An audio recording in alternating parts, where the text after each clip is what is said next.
என்னடா இவன் திடீர்னு ஒருத்த என்ட்ரி கொடுத்து விட்டானு. இது வரைக்கும் நாம சொன்ன பொய்யெல்லாம் நம்பிக்கிட்டு மக்கள் நமக்கு ஓட்டு போட்டுக்கிட்டு இருந்தாங்களே.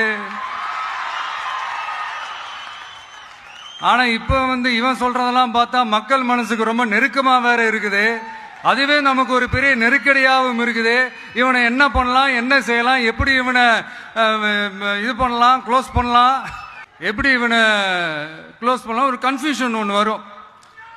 அந்த கன்ஃபியூஷன்ல கத்துறதா கதறதா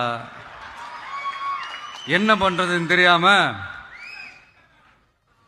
வர்றவன் போறவன்லாம் கட்சி ஆரம்பிக்கிறான்னு சொல்லி இப்படி ஏதாவது பேச ஆரம்பிப்பாங்க. இப்போ நம்ம ஆட்சியில் இருக்கிறவங்க நமக்கு எதிராக பேசுறாங்க இல்லையா, அந்த மாதிரி.